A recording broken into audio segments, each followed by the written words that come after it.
जो तुम्हें कर्म मिला है उसे धर्म के अनुसार करो, भगवत समर्पित कर दो, वो यज्ञ हो जाएगा, उसका फल मिलेगा तुम्हें आनंद, भगवत प्राप्ति, महासुख।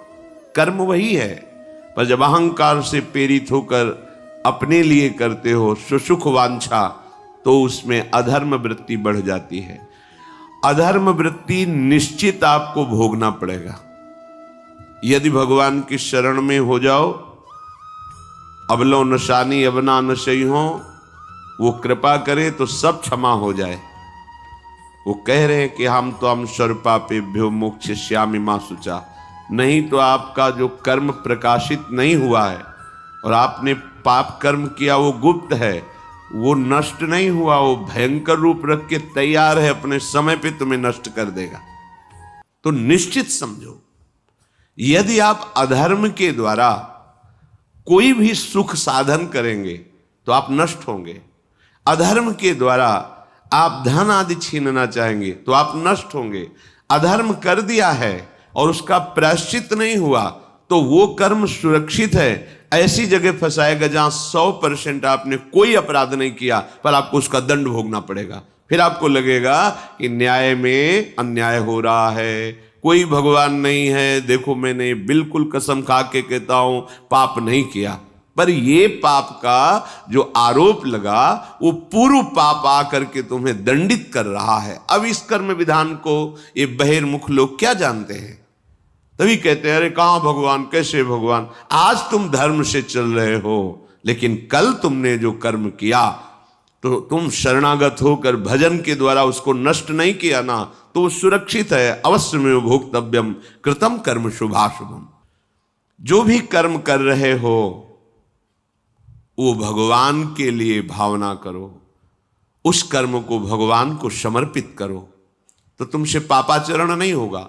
जो पापाचरण हो गए हैं 10 मिनट केवल बैठ करके अपने घर में ही ताली बजा के मंजीरा लेकर के, इसे नाटक मत समझो, आडंबर मत समझो। नहीं, जो आडंबर और नाटक किए हैं ना, वो जब अपना नाटक फैलाएंगे तो तुम उस नाटक से निकल नहीं पाओगे। माया का नाटक है। भगवान नाम कीर्तन, ये जो लोग कहते हैं ना कि भगवान तो हृदय में बैठे, दिखावे की क्या जरूरत है। अगर इतना बोध हो चुका है भगवान हृदय में बैठे, तब तो आप सिद्ध हो गए। केवल वाणी से बोल रहे हो, मन मानी आचरण कर रहे हो, दुर्गति को प्राप्त हो रहे हो, तो है ना सबके हृदय अछत विकारी, पर सकल जीव जग दीन दुखारी। सबके हृदय में बैठा है पर दुर्दशा रोक रहा है क्या वो? क्यों? क्योंकि तुम केवल बातों से कहते हो तो सबके हृदय में बैठा है। ऐसा अनुभव किया? अगर ऐसा अनुभव किया तो बेविचार किसके साथ करते हो, चोरी किसकी करते हो, हिंसा की, कपट किससे, द्वेष किससे? बस केवल बातों से बात नहीं बनती। ये कर्म बातों से नष्ट नहीं होता, इसके लिए अनुष्ठान करना होगा। खिलवाड़ नहीं है। जो तुम एक भी कर्म करते हो वो कर्म सुरक्षित है, वो तुम्हें दंड दे के रहेगा या तुम्हें सुखी करके रहेगा। असत है, पाप है तो दंड देगा, सत है, सुकृत है तो सुखी करेगा। विश्वास मानिए, ये सत्य वार्ता है, ये कोई चाटुकारिता की बात नहीं है। सत्य रहता है, चाहे जो युग हो, चाहे जो समय हो, सत्य अपना प्रभाव दिखा के रहता है। इसलिए भगवान का आदेश है, तुम्हारा जीवन भगवत प्राप्ति के लिए, आनंद में डूबने के लिए, मस्त होने के लिए मिला है। ये मस्ती नशा में नहीं है, ये मस्ती दूसरों के शरीर का मांस खाने में नहीं है, ये मस्ती दूसरों की हिंसा व्यभिचार इसमें नहीं है। मस्ती है स्वात्मानंद की। जब कोई चाह नहीं, कोई परवाह नहीं, मृत्यु भी एक खिलौना लगने लगे, उसे मस्ती कहते हैं। वो मस्ती आती है भगवान नाम जप से। शुद्ध ज्ञान का प्रकाश हुआ, मरने का भय खत्म हो गया। सबसे पहला धर्म है मनुष्य धर्म। मनुष्य का क्या कर्तव्य है? अपने प्राणों का भी बलिदान देकर दूसरे की रक्षा करना, और यहां अपने मन को सुख पहुंचाने के लिए दूसरे की हत्या कर देना। कैसा राक्षसी भाव वृत्तियों में आ गया। देखो, अगर कोई माता बहन एकांत मिल जाए तो बस राक्षस जैसे टूट पड़ते हैं, ऐसे स्वभाव, मार दो, जला दो, काट दो। बड़ी दुर्गति होगी, देख लेना, यहां भी होगी। छुपा के भी कर लो, तब कर्म प्रकाशित होगा जब तुम अपराध नहीं करोगे। अपराध नहीं करोगे तब वो अपराध तुम्हें फंसाएगा और जीवन भर रुलाएगा, मरने के बाद नरक मिलेगा। उसका जीवन नष्ट है जो धर्म का त्याग कर चुका है। तुम पिता माता से प्रकट हुए, तुम्हारा धर्म है माता पिता की सेवा करना। वयोवृद्ध बेचारे माता पिता उठने बैठने में असमर्थ हैं, आप पैसे कमाने के लिए अपनी बहुली निकल गए, अब वो कष्ट भोग रहे हैं, ना उनको देखना है ना उनकी व्यवस्था करना है, मरने दो तो ठीक है। तुम्हें जब परिणाम आएगा तब तुम भी तो बनोगे ना वृद्ध, तब तुम्हें पता चलेगा। अवश्य में भोक्तव्यम कृतम कर्म शुभाशु। होश में माता पिता सबसे पहले भगवान हैं यदि आप गृहस्थ हैं तो। अगर आप बाल्यावस्था से भगवान के मार्ग का अनुसरण कर रहे हैं तो फिर भगवान प्रणत कुटुंब पाल रघुराई, भगवान व्यवस्था कर देते हैं। वैराग्य मार्ग में लौटकर पीछे नहीं देखा जाता। हमारे भगवान के अवतार मानेंगे महाप्रभु चैतन्य देव, नवयुति विष्णु प्रिया जी माता सची छोड़ के चल दिए। आद्य गुरु भगवान शंकराचार्य भगवान के अवतार मां केवल छोड़ के चल दिया। भगवान के मार्ग में यदि ऐसे चले तो भगवान संभाल लेते हो, परम पद मिलता है 21 पीढ़ियों को। मां तो बिल्कुल नजदीक है, 21 पीढ़ियों को भगवत प्राप्ति हो जाती है। और शब्द है प्रणत कुटुंब पाल रघुराई, भगवान स्वयं उसके परिवार का पोषण करते हैं। पर यदि गृहस्थ धर्म में हो और अपने माता पिता का त्याग कर दिया, उनकी सेवा नहीं करते, वो दुख भोग रहे, तो नरक यंत्रणा मिलेगी और जीते जी तुम उन्नति को प्राप्त नहीं हो सकते। तुम्हें भले उन्नति दिखाई देती हो, बाद में परिणाम देख लेना आप। तीसरा, जो दूसरों के भोजन छीनने की चेष्टा में रहता है, कैसे इसका धन अपहरण कर लें, कैसी जमीन अपहरण कर लें, कैसे इसकी अव्यवस्था पैदा कर दें इसके जीवन में, जो केवल अपने ही सुख को देखता है उसकी दुर्गति होती है। तीसरा, उसका जीवन व्यर्थ है। जो दूसरों के सुख का अपहरण करके सुखी होना चाहता है, सदैव केवल अपने सुख में डूबना, सोचना कैसे मैं सुखी हो जाऊं, अधर्माचरण करूं, छीन लूं, क्या करूं, कैसे करूं, उसका जीवन व्यर्थ है। और चौथा, जो आए हुए साधु महात्मा अतिथि का अनादर कर देता है, अपमान कर देता है, सारे सुकृत नष्ट हो जाते हैं। ये चार का जीवन बिल्कुल व्यर्थ हो जाता है। इनको असत जीवन कहा गया है, वृथा जीवन कहा गया है। इसलिए हे युधिष्ठिर, ये चार दोष कभी हृदय में ना आने पावे। आरूढ़ पतिते दत्तो मन्यायोपहृतम चेयत व्यर्थम तु पतिते दानम ब्राह्मणे तस्करे तथा। बहुत ध्यान देने योग्य बात। जो वानप्रस्थ या विरक्त भाव संन्यास ले लेते हैं और कुछ वर्ष चलने के बाद मैं तो इस पे नहीं चल पाऊंगा लौट जाते, उन्हें घोर नरक की प्राप्ति होती है। कुछ भी कर लो, ये भारी अपराध तुम्हें नरक की प्राप्ति कराएगा। मार्कंडेय जी महाराज युधिष्ठिर को उपदेश कर रहे हैं।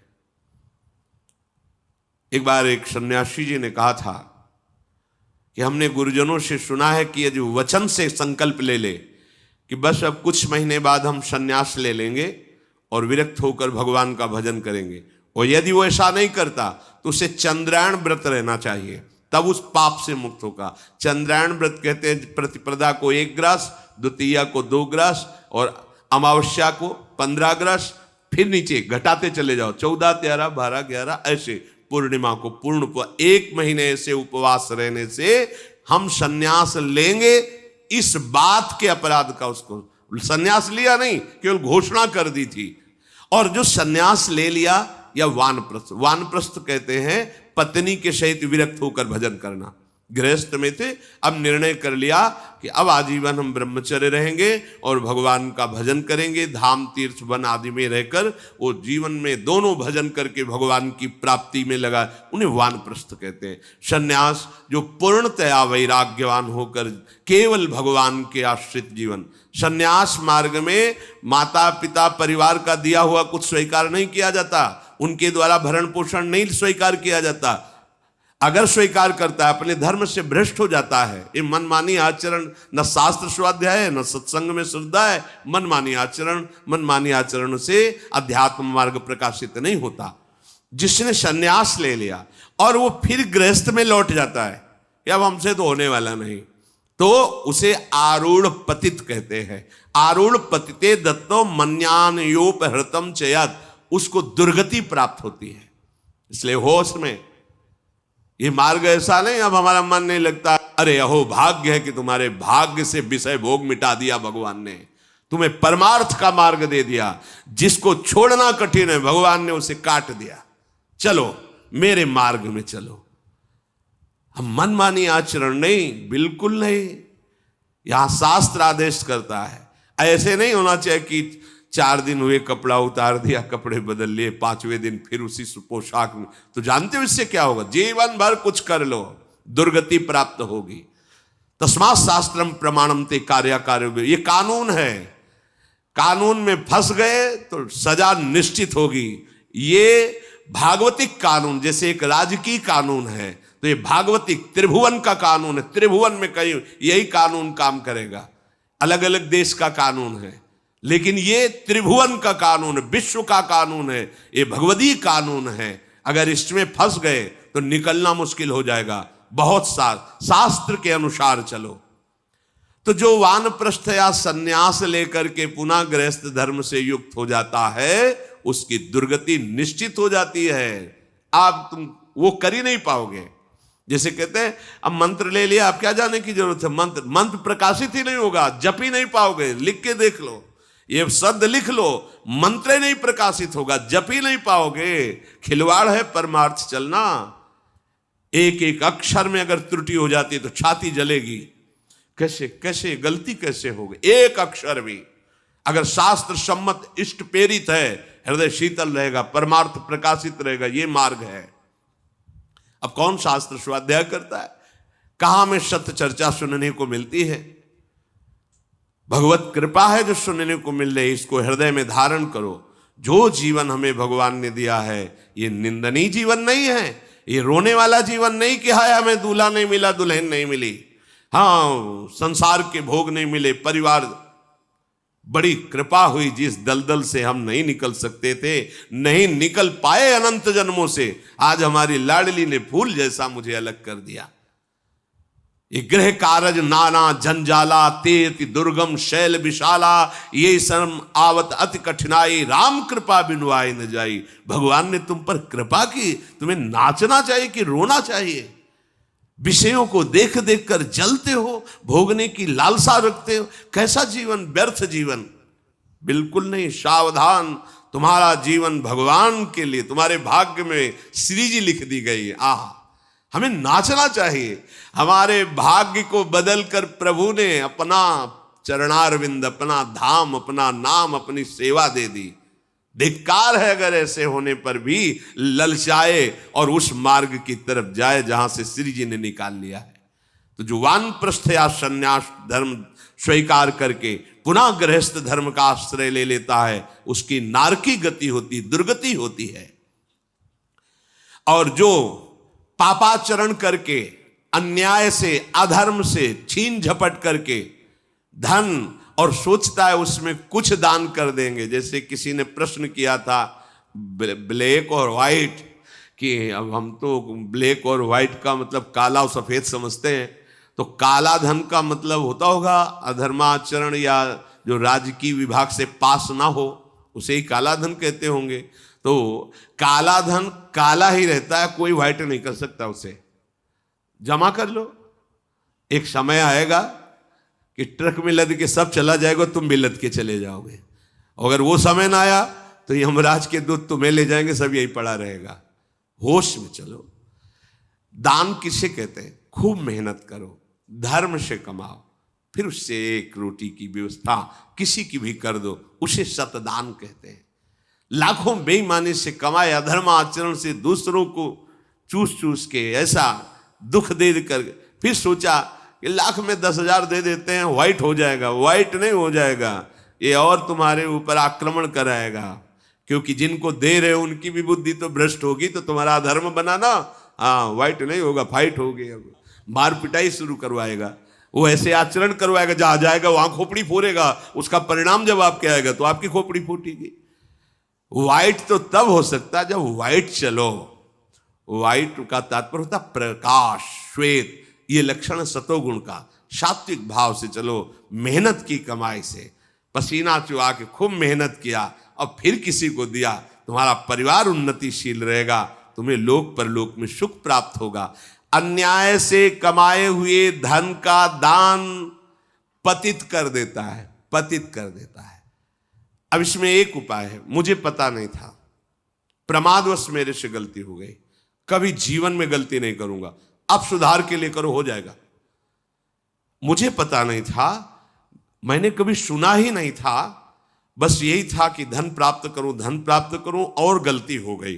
अब मुझे पता चला कि मैंने गलत किया है, तो आप अब लो नशानी, अब ना नशे करो, गौ सेवा, संत सेवा, ठाकुर सेवा, गलती आगे से नहीं करूंगा। ये एक सूत्र बहुत बड़े, अवलो नशानी अबना नशे, ये सबको पावन कर देता है, सब कुछ पावन कर देता है। पर ये ऐसा नहीं कि हम 100 कमा रहे हैं बेईमानी से तो 10 देते रहेंगे तो 90 व्हाइट होते रहेंगे, ऐसा कदापि कहीं नहीं लिखा। ये शास्त्र है, तस्मात् शास्त्रम प्रमाणन्ते। कई बार लोग प्रश्न करते हैं इस विषय का, ध्यान से सुन लो। अन्याय से कमाया हुआ धन अगर उसे हम दान भी करते हैं तो वो पतित ही करेगा, गिराएगा ही, किसी काम का नहीं है। आगे वर्णन कर रहे हैं कि धर्म से कमाया हुआ दान अगर ऐसे को दोगे तो वो भी व्यर्थ हो जाएगा। कैसा?